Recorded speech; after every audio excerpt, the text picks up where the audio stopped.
출애굽기 3장 1절로 12절 말씀, 우리 하나님의 말씀을 한 절씩 저와 여러분이 교독하도록 하겠습니다. 모세가 그 장인 미디안 제사장 이드로의 양무리를 치더니 그 무리를 광야 서편으로 인도하여 하나님의 산 호렙의 이름에 여호와의 사자가 떨기나무 불꽃 가운데서 그에게 나타나시니라. 그가 보니 떨기나무에 불이 붙었으나 사라지지 아니하는지라. 이에 가로되 내가 돌이켜 가서 이 큰 광경을 보리라. 떨기나무가 어찌하여 타지 아니하는고 하는 동시에 여호와께서 그가 보려고 돌이켜 오는 것을 보신지라. 하나님이 떨기나무 가운데서 그를 불러 가라사대 모세야 모세야 하시매 그가 가로되 내가 여기 있나이다. 하나님이 가라사대 이리로 가까이 하지 말라. 너의 선 곳은 거룩한 땅이니 내 발에서 신을 벗으라. 또 이르시되 나는 내 조상의 하나님이니 아브라함의 하나님 이삭의 하나님 야곱의 하나님이니라. 모세가 하나님 배웠기를 두려워하여 얼굴을 가리우매 여호와께서 가라사대 내가 애굽에 있는 내 백성의 고통을 정령이 보고 그들이 그 간역자로 인하여 부르짖음을 듣고 그 우고를 알고 내가 내려와서 그들을 애굽인의 손에서 건져내고 그들을 그 땅에서 인도하여 아름답고 광대한 땅 젖과 끓이 흐르는 땅 곧 가나안 족속 헷 족속 아모리 족속 브리스 족속 히위 족속 여부스 족속의 지방에 이르려 하노라. 이제 이스라엘 자손의 부르짖음이 내게 달하고 애굽 사람이 그들을 괴롭게 하는 학대도 내가 보았으니 이제 내가 너를 바로에게 보내어 너로 내 백성 이스라엘 자손을 애굽에서 인도하여 내게 하리라. 모세가 하나님께 고하되 내가 누구관데 바로에게 가며 이스라엘 자손을 애굽에서 인도하여 내리까. 하나님이 가라사대 내가 정녕 너와 함께 있으리라. 내가 백성을 애굽에서 인도하여 낸 후에 너희가 이 산에서 하나님을 섬기리니 이것이 내가 너를 보낸 증거니라. 아멘. 오늘 출애굽기 3장 1절부터 12절 본문의 말씀, 하나님의 말씀을 중심으로 나는 누구입니까? 라는 제목의 말씀을 상고해 보기를 소원합니다. 지난주에 우리는 부천에서 죽은 우리 여중생 사건으로 온 국민이 충격을 받고 또 분노하고 있습니다. 더욱이 어린 딸을 죽음에 이르게 한 사람이 다름 아닌 그 딸의 아버지라고 하는 사실에 더욱더 충격을 받지 않을 수 없었습니다. 그것도 종교인이고 목사고 유학까지 다녀왔던 상당한 지식인이라는 사실 앞에 더욱 충격을 금할 수가 없습니다. 이런 때에 우리는 어떻게 그럴 수 있을까? 어떻게 사람이 그럴 수가 있을까라고 분노하며 비난의 칼날을 세우는 것은 대단히 쉬운 일입니다. 그 사람을 손가락질하고 그 사람들을 비난하고 욕하는 일은 누구나 할 수 있는 일입니다. 어떤 사람은 우리나라의 비인가 신학교, 문교부에 등록을 받지 않은 비인가 신학교를 뿌리째 뽑아야 된다, 없애버려야 된다라고 정죄하기도 하고 또 그 아버지가 강의했던 신학대학의 수준의 바닥을 보인다고 비하하면서 너무 경솔한 말을 쏟아내기도 합니다. 물론 이 사건의 범인인 여중생의 부모는 법의 심판을 받고 그 죄값을 반드시 치르게 될 것입니다. 그러나 이 사건은 기독교회와 그리스도인들 각자에게 오늘 이 아침에 예배를 드리고 있는 저와 여러분 모두에게 큰 숙제를 안겨주고 있습니다. 왜냐하면 이 사건은 단지 그 사람의 문제만이 아닌 우리의 문제이기 때문입니다. 저와 여러분이 살고 있는 우리 사회는 누가 보더라도 누가 객관적으로 판단해 보더라도 결코 지금 건강한 사회라고 할 수 없습니다. 이 사건은 한 개인이나 교회나 대학의 사건이 아니라 전체 기독교회의 사건이자 우리 모두의 문제라고 할 수 있습니다. 더 나아가서 이 사건은 하나님 앞에 범죄하고 타락한 인간의 본성에는 아무런 희망이 없다는 것을 생각하게 만듭니다. 그의 외견상의 모습, 그의 삶의 외적인 모습이 어떠하든지 간에 타락한 인간의 본성에는 우리가 추구할 만한, 우리가 본받을 만한 또는 우리가 바라볼 만한 그 어떤 희망적인 요소도 없다는 것을 다시 한번 절감하게 만듭니다. 이런 때에 교회와 신자는 더욱더 다른 사람을 향해서 손가락질하기 전에 자기 자신을 성찰하는 사람들이 되어야만 합니다. 오늘 본문 말씀의 배경은 저와 여러분이 너무나 잘 알고 있는 말씀입니다. 모세를 부르시는 모세의 소명 사건입니다. 하나님께서 모세를 부르셔서 이집트에서 폭정에 시달리고 있는 하나님의 백성들을 데리고 나오시겠다라고 선포하셨습니다. 그 일에 모세를 불러서 사용하겠다는 겁니다. 본문 10절, 11절, 12절에 보면 본격적으로 하나님과 모세의 대화가 나옵니다. 10절에 보면 내가 너를 바로에게 보낸다. 또 너로 내가 이스라엘 자손을 인도할 것이다. 11절에도 내가 라는 말씀이 나오고 12절에도 내가 정녕 너와 함께 있으리라. 그리고 내가 너를 정령 보내어서 이스라엘 백성을 구원시키는 수단으로 사용할 것이다. 여호와 하나님과 모세의 대화가 계속해서 나오고 있습니다. 하나님의 부르심은 확실합니다. 모세를 이스라엘 왕 바로 앞에 세워서 바로와 대면하게 해서 이스라엘 백성들을 데리고 나오시겠다는 겁니다. 그런데 하나님의 부르심을 받은 모세는 바로 그 순간에 누구를 바라보고 있느냐? 바로 자기 자신을 바라보고 있습니다.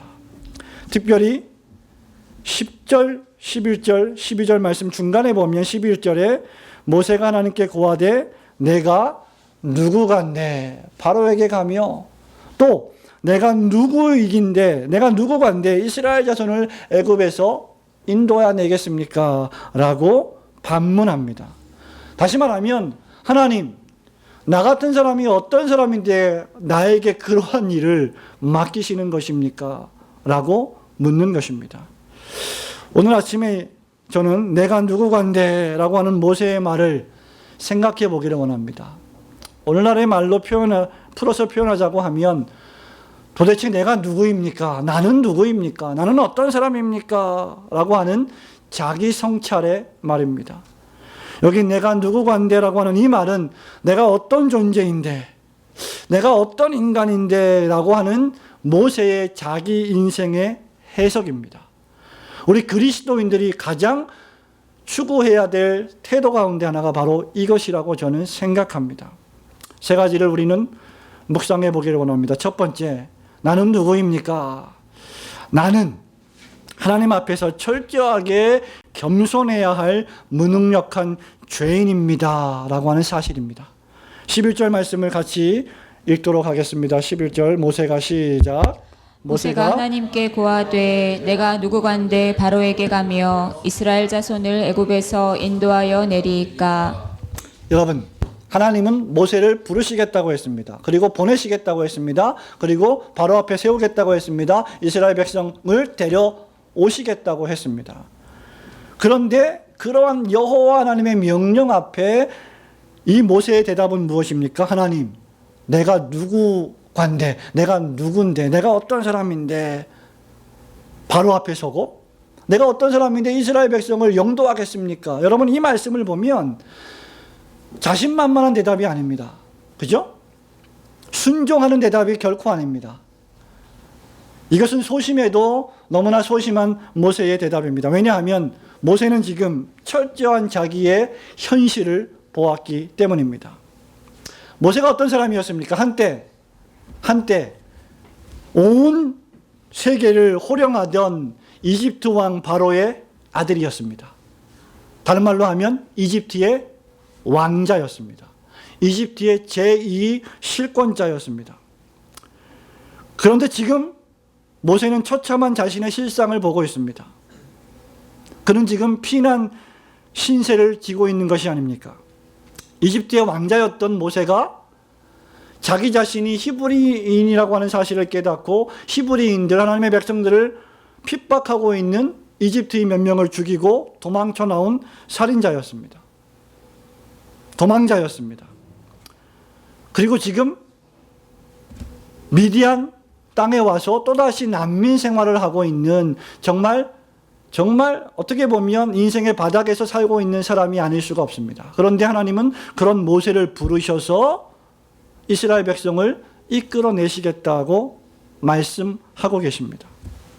다시 말하면 모세는 지금 자기 자신에 대한 자신감이 전혀 없는 것입니다.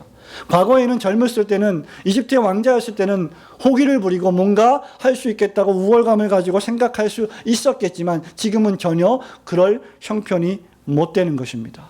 자기 자신의 형편이 도망자고 살인자고 시골에 숨어서 지금 아무것도 못하고 있는 무능력한 존재인데, 모세야, 내가 너를 바로왕 앞에 다시 세우겠다, 이스라엘 백성을 데리고 나오겠다라고 말씀하시니 그 소명과 그 사명과 자기 자신의 현실의 괴리가 너무 큰 것입니다. 성도 여러분, 우리가 신앙생활을 하다 보면 이런 일들을 종종 만나게 됩니다. 하나님께서 나에게 무엇인가를 원하실 때, 무엇인가를 시키실 때 우리는 우리의 현실을 보고 우리의 모습을 보고 절망하죠. 그러면 여러분 이렇게 생각할 수 있을 것입니다. 인류대학을 나오고 유학을 가고 박사학위를 받고 세상에서 성공한 사람들은 좀 자신감이 있을까요? 상대적으로 볼 때 약간의 우월감이 있겠지만 그들 역시 똑같은 생각을 합니다. 내가 이렇게 성공했는데 내 인생이 내 마음대로 안 되는구나. 내가 이렇게 외형적으로 볼 때 잘 살아가고 있는 것 같은데 이 세상이 내 마음대로 안 움직여 가는구나 라는 생각을 똑같이 하고 있습니다. 사랑하는 성도 여러분, 하나님 앞에서 이집트 왕이 무슨 의미가 있습니까? 하나님 앞에서 이집트의 왕자가 어떤 의미가 있겠습니까? 여러분이 세상에서 가지고 있는 직함들이 무슨 하나님 앞에 의미가 있겠습니까? 총회장? 박사? 무슨 교수? 무슨 대표이사? 사장? 여러분, 이런 거 말고 하나님 앞에서 저와 여러분은 과연 누구입니까? 지금 모세는 그것을 생각하고 있는 것입니다. 하나님 앞에선 단독자로서, 인간 실존으로서 나 자신이 누구인지 우리는 생각해야만 합니다. 그리고 모세처럼 철저하게 자기 자신에 대해서 절망해야 합니다. 모세는 자기 자신을 너무나 잘 알고 있었습니다.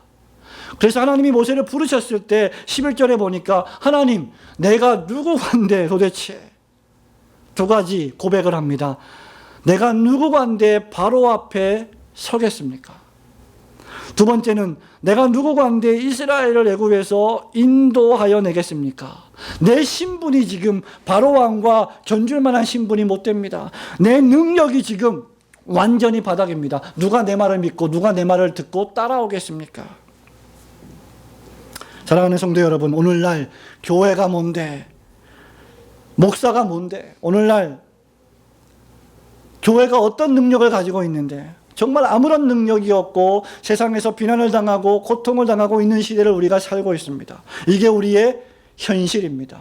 어떤 사람들은 나는 배우지도 못했고 나는 가진 것도 별로 없는데 내가 주님을 위해서 뭘 할 수 있을까? 그런 생각을 하게 됩니다. 여러분이 인류대학을 나오고 유학을 갔다 오고 박사학위를 받고 세상에서 성공한 사람들도 똑같이 그렇게 성공한 대로 내가 누구인데, 내가 어떤 사람인데 그런 생각을 하게 됩니다. 그것이 인간의 실존입니다.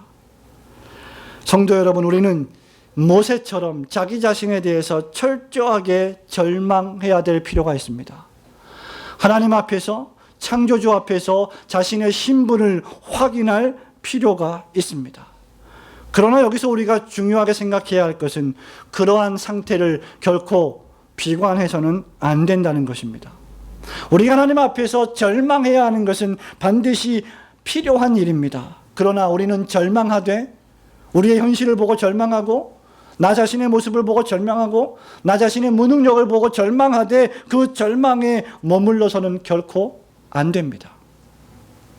나 자신으로는 아무것도 할 수 없다는 것을 철저하게 인식해야만 합니다. 잘 생각해 보십시오. 지금 이집트인들이, 바로 왕이 왜 이스라엘 백성을 핍박하고 폭정을 휘두르고 있습니까? 이스라엘 백성들의 숫자가 애굽인들의 숫자보다 훨씬 더 많아졌기 때문입니다. 그래서 심지어 바로 왕이 명을 내려서 2살 된 미만의 아이들을 전부 다 사내 아이들을 죽이라고까지 명령을 했던 것을 여러분은 잘 알고 있습니다. 숫자가 대단히 많았지만 강대국 이집트의 난민족 속으로서 이스라엘 민족이 할 수 있었던 것은 아무것도 없었습니다. 모세 역시 이집트 왕자였지만 동시에 히브리인이었다고 하는 정치적인 약점이 있었습니다. 더욱이 이집트인을 때려 죽이고 지금 미디안에서 이중 난민자로 살고 있습니다. 아무것도 할 수 없고 아무 변화도 일어날 것 같지 않고, 아니 아무런 변화도 일으킬 수 없는 상태, 그것이 바로 모세의 상태요, 이스라엘의 상태였습니다. 그것이 바로 타락한 인간의 상태요, 그것이 바로 저와 여러분의 상태인 것을 우리는 생각할 줄 알아야 합니다. 그렇기 때문에 그러한 인간은 처절한 절망 가운데 겸손할 수밖에 없는 것입니다. 이 상황 속에서 저와 여러분이 무엇을 할 수 있겠습니까? 저와 여러분이 어떤 능력으로 이 사회를 변화시킬 수 있겠습니까?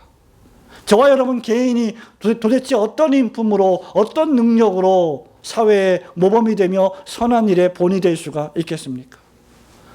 성도 여러분, 그리스도인들은 우선 내가 뭘 할 수 있다고 하는 헛된 욕심과 야망에서 출애굽해야 됩니다. 하나님을 떠나려고 하는 모든 종류의 세상 유혹에서 출애굽할 줄 알아야 합니다. 더욱이 우리는 무엇보다도 나를 올가매는 타락한 인간 본성에서 출애굽해야만 합니다. 타락한 인간의 본질에서는 아무런 소망도 찾을 수 없습니다.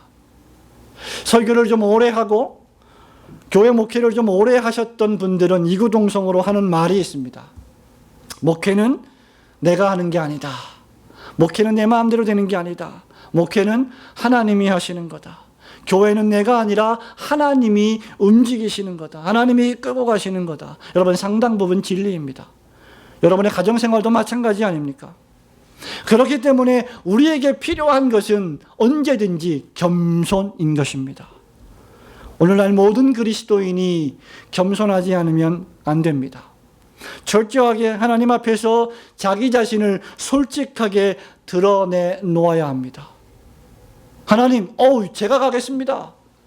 저는 할 수 있습니다. 저는 능력이 있습니다. 저는 힘이 있습니다. 저는 과거에 이집트의 왕자가 아니었습니까? 저는 자신만만합니다. 그렇게 말해서는 결코 안 되는 것입니다.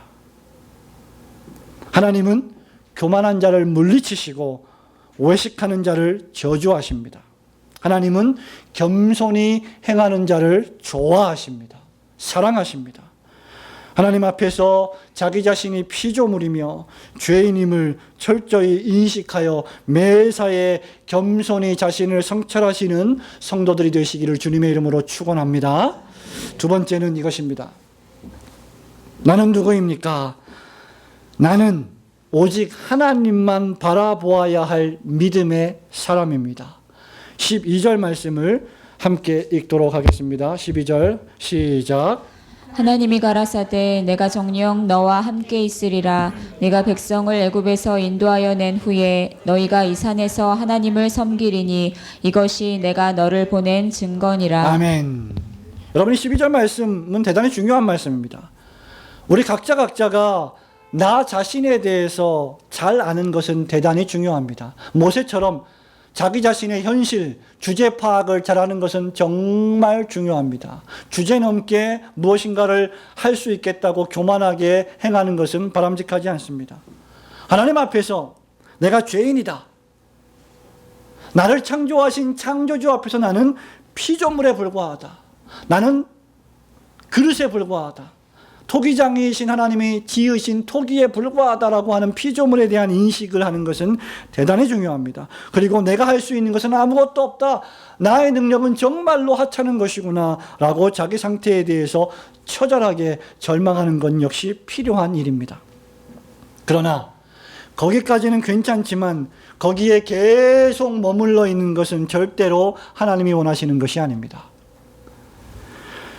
그리고 그렇게 계속 머물러 있는 것은 하등의 유익이 되지 않습니다. 왜냐하면 기독교 강요를 썼던 칼빈이 잘 말했듯이 하나님을 아는 지식은 인간이 자기 자신을 아는 지식과 긴밀하게 연관되어 있기 때문입니다. 저와 여러분이 여러분 자신의 상태에 대해서 잘 알면 잘 알수록 하나님에 대해서 잘 알 수 있다는 것입니다. 내가 내 자신에 절망할수록 나는 하나님을 바라볼 줄 알아야 합니다. 그렇기 때문에 저와 여러분이 교만히 행하고 똑똑히 행하고 자기 자신에 대해서 절망하지 않고 자기 자신의 상태를 솔직하게 바라보지 않는다면 결코 하나님을 찾지 않을 것입니다. 우리의 자녀들이 자기가 아무것도 할 수 없다는 것을 깨달을 때 우리의 자녀들은 비로소 누구를 찾습니까? 부모를 찾습니다. 사랑하는 성도 여러분, 바로 그때 우리는 하나님을 찾을 줄 알아야 합니다. 우리가 지금 살아가고 있는 이 세상은 살아가기에 너무나 고통스럽고 힘듭니다. 우울합니다. 절망스럽습니다. 경제는 반토막이 나고 있고 가정경제 역시 긍정적인 모습이 보이지 않습니다. 가계부채가 너무나 많습니다. 가정이 깨지고 있습니다. 서로 신뢰하지 못하고 서로 이해하지 못하고 있습니다. 자녀들과 부모들이 대화를 하지 않고 있습니다. 가출을 하고 있습니다. 떠나고 있습니다. 그러한 자녀들을 향해서 부모들은 분노하고 있습니다. 이러한 상황 속에서 우리는 철저하게 우리가 할 수 있는 것이 아무것도 없구나라고 생각하며 하나님을 의지하는 법을 배워야 합니다. 그러한 절망스러운 상황 속에서 에휴, 나 같은 거 살아서 뭐해? 그냥 확 죽어버리자. 절대 그런 생각을 해서는 안 됩니다. 하나님을 바라보아야 합니다. 왜냐하면 하나님께 소망이 있기 때문입니다. 저와 여러분이 일주일을 살아가면서 2016년에 6주를 살아가면서 하나님 앞에 잘못한 일이 있습니까? 죄를 지은 일이 있습니까? 말한 것, 행동한 것, 생각한 것 가운데 정말 다른 사람 앞에 말할 수 없는 죄를 지은 것이 있습니까? 빨리 회개해야 합니다. 하나님께로 돌이켜야 합니다. 그래야 2번, 3번 거짓말을 하는 죄를 범치 않습니다. 자신의 죄를 은폐하기 위해서 기도하면 죽은 딸이 살아날 것이라고 하는 거짓말을 더 이상 할 수가 없는 것입니다. 회개하는 자는 그렇게 그러한 죄를 미연에 방지하는 것입니다. 성도 여러분, 하나님께로 돌이켜 회개하면 거기엔 평강이 있습니다. 회개하지 않는 자에게는 평강이 없습니다. 죄를 지어놓고 회개하지 않는 자에게는 그 얼굴에 저주와 심판과 그 얼굴에 악독이 가득해서 이미 심판과 정죄를 받은 것과 다름이 없습니다. 자신의 죄가 드러날까? 자신의 죄가 온 천하에 퍼질까? 전전긍긍하며 그 마음과 영혼이 썩는 것을 그들은 이미 경험하고 있지 않습니까? 그러나 회개하면, 그러나 주님 앞에 와서 돌이키면 사죄의 은총이 있습니다. 회복의 새로운 길이 있습니다. 하나님께서는 지금 모세에게 2가지를 말씀하십니다. 12절 말씀에 보면 내가 누구입니까 주님? 저는 설 수가 없습니다. 저는 데려올 수가 없습니다. 라고 거부하고 있는, 불신하고 있는 모세에게 하나님 2가지 말씀하십니다. 첫째는 내가 너와 함께 하겠다. 여러분 믿으시기를 축원합니다. 이 말씀을 믿지 않으면 우리가 무엇을 믿을 수 있다는 말입니까? 목사는 여러분과 항상 함께 할 수 없습니다. 장로는 여러분과 항상 함께 할 수 없습니다. 내 친구는 여러분과 항상 함께 할 수 없습니다. 그러나 하나님은 여러분의 부모가 함께 하지 못하는 순간에도 항상 함께 하시고 지키십니다.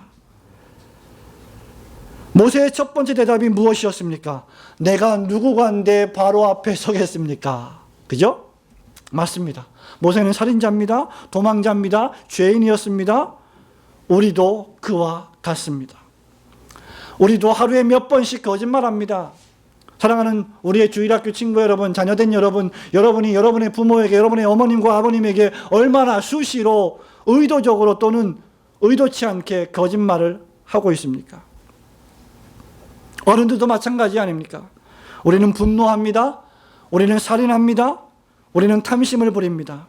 그러니 그런 사람이 어떻게 바로 앞에 서며 어떻게 출애굽을 시키겠습니까? 어떻게 나를 따르라 하고 당당하게 말할 수 있겠습니까? 그런데 이제 하나님이 함께 하시는 모세입니다. 성도 여러분, 바로는 그 당시에 전 세계를 호령하던 신과 같이 추앙받던 황제였습니다. 그런데 바로 왕보다 더 크신 분이 누구십니까? 하나님이십니다.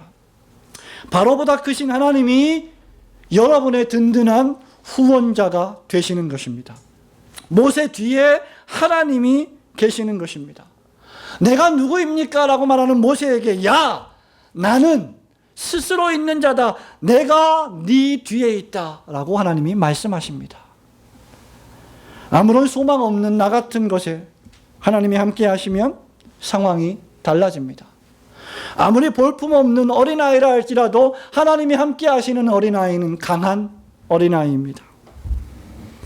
아무것도 아닌 자에게 하나님이 임합니다. 하나님이 함께 하시겠답니다.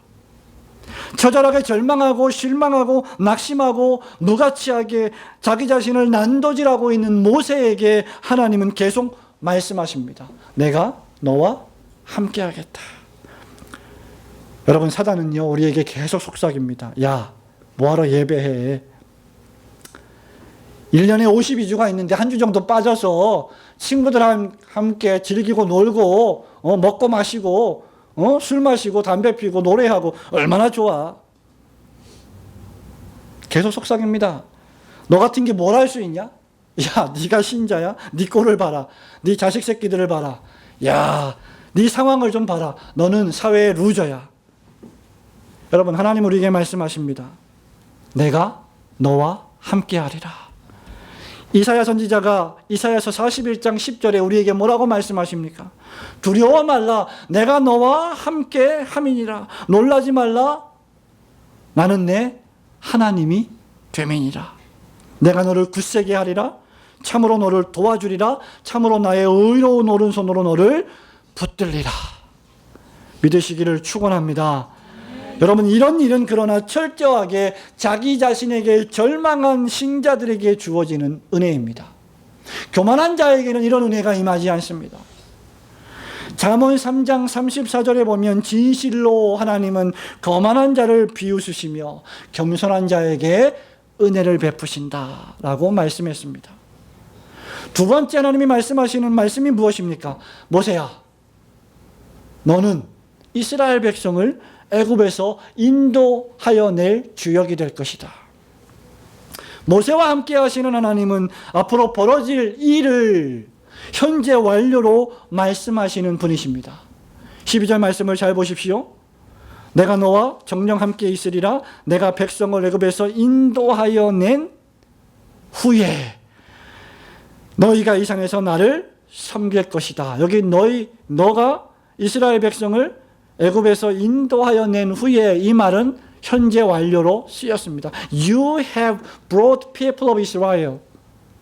여러분 영문법 배워서 잘 아시죠? 현재 완료는 과거에 벌어진 일이 현재 이 시점에서 끝난 일입니다. 근데 지금 모세를 부르신 이 하나님의 소명은 아직 시작되지도 않은 일입니다. 시작되지도 않은 일을 하나님은 이미 끝난 일로 말씀하시는 분이십니다. 하나님, 제가 누군데요? 하나님, 저는 정말 아무것도 할 수 없는 존재인데요. 그런데 하나님은 네가 이미 이스라엘 백성을 애굽에서 데리고 나올 것이다. 끝난 일로 말씀하시는 분이십니다. 사랑하는 성도 여러분, 그렇다고 하면 나의 절망은 하나님의 시작인 줄 믿으시기를 축원합니다. 내가 끝날 때 하나님이 역사하십니다. 내가 비워져야 하나님이 역사하시고 내 안에 내가 너무 많으면 그리스도가 자리하실 수가 없습니다.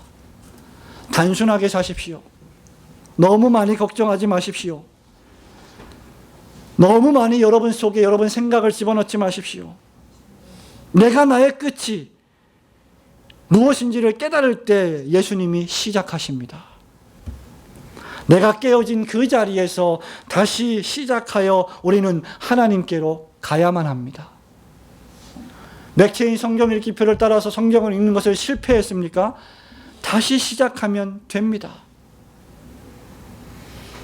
성경 읽기표에 따라서 하루 이틀 성경을 못 읽었다고 여러분이 지옥에 빠집니까? 하나님이 멸망시키시겠다고 심판하시겠다고 했습니까? 회개하고 다시 시작하면 되는 것입니다. 겉으로는 멀쩡해 보여도 우리가 살고 있는 이 세상에는 여기저기 깨진 사람들이 전부 다입니다.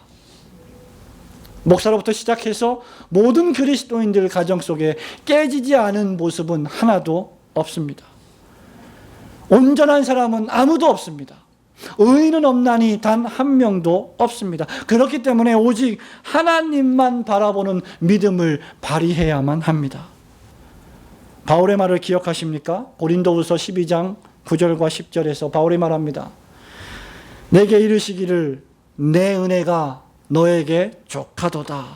이는 내 능력이 약한 데서 온전하여짐이라 하신지라. 이러므로 도리어 크게 기뻐함으로 나의 여러 약한 것들에 대하여 자랑하리니 이는 그리스도의 능력으로 내게 머물게 하려 함이라.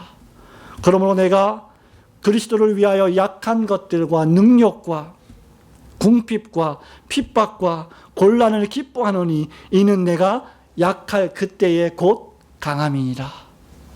성도 여러분, 저와 여러분이 진정으로 강할 때는 저와 여러분에 대해서 절망하고 약하다고 느낄 때인 줄 믿으시기를 축원합니다.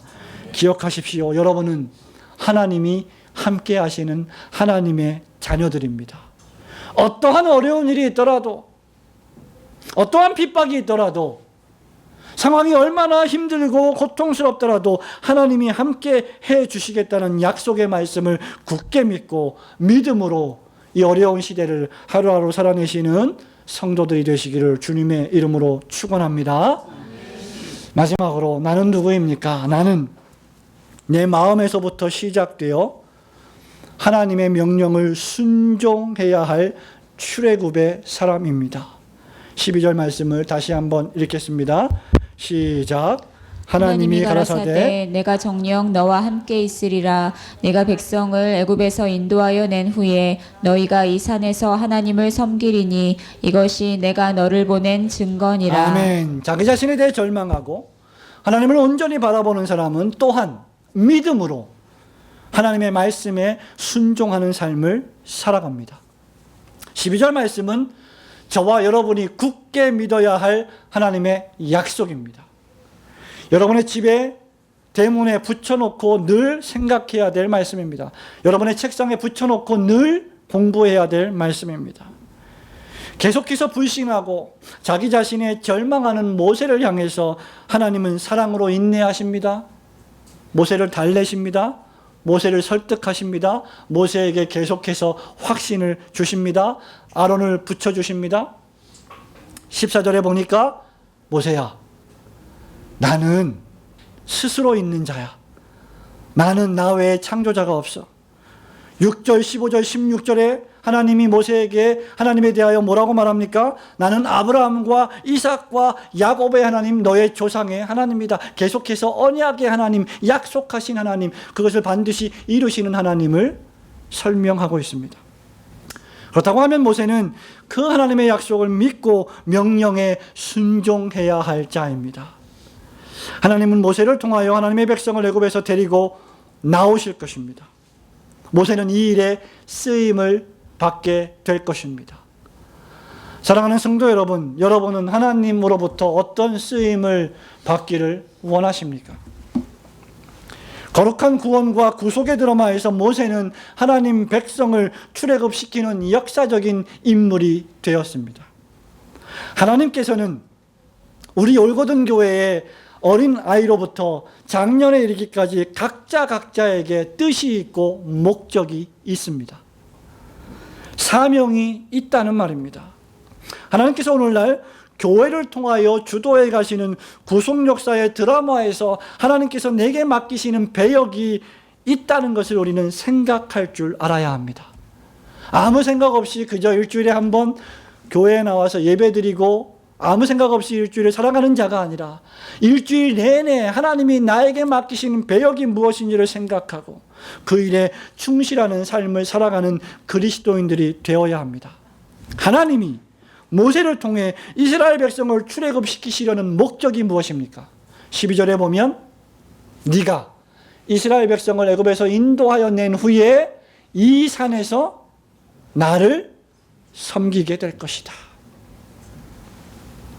하나님이 모세를 통해 이스라엘 백성을 출애굽시키시려는 유일한 목적은 하나님을 향한 예배입니다.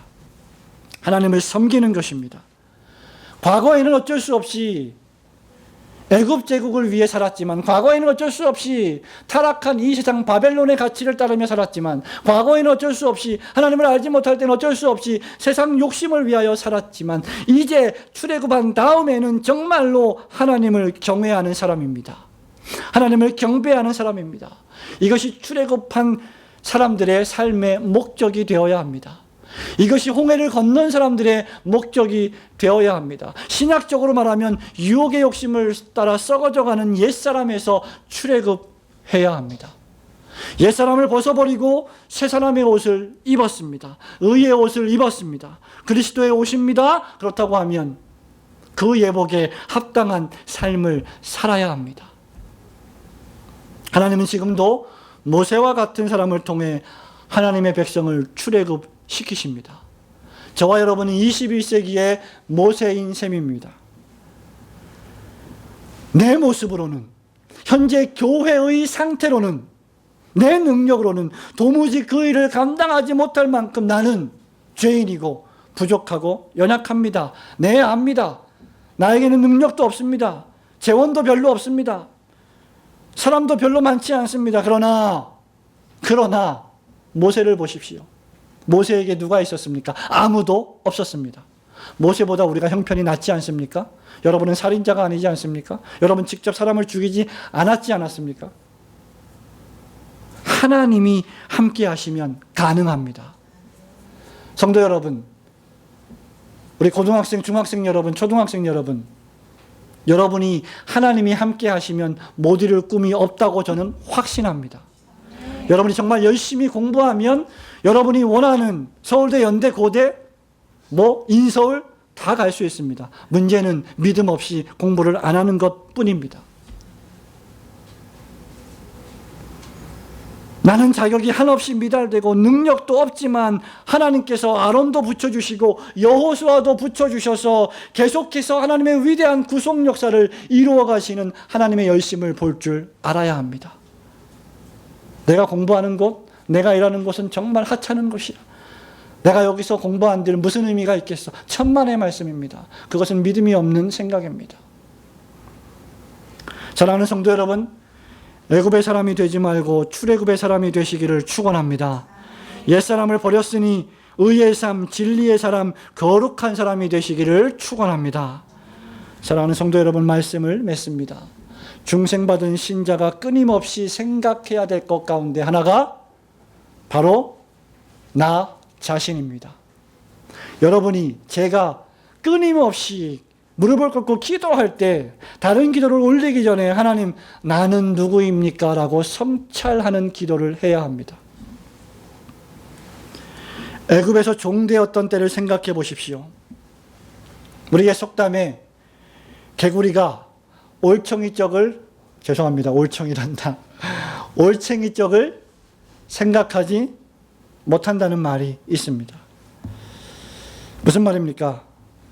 어릴 적을 생각하지 못한다는 것이죠.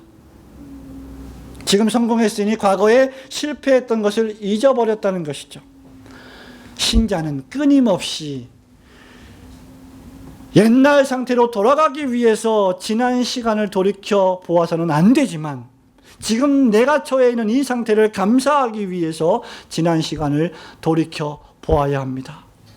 여러분이 오늘 올린 찬양대의 찬양을 기억하십니까? 저는 이 찬양을 들을 때마다 하나님 한 번도 나를 실망시키신 적 없으시고 항상 나를 인도해 주셨다고 하는 복음성가가 생각이 납니다. 하나님은 신실하신 분이십니다. 우리를 출애굽시키셨습니다. 우리는 그날의 감격을 기억해내야 합니다. 그리고 지금까지 단 한 번도 저와 여러분을 실망시키신 적 없으심을 고백해야 합니다.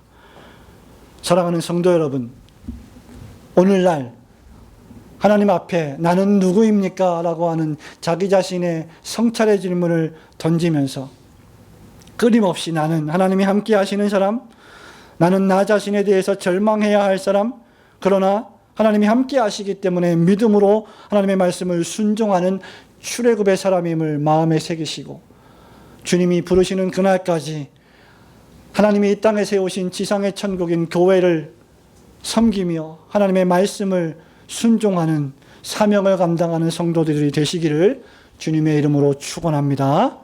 아멘.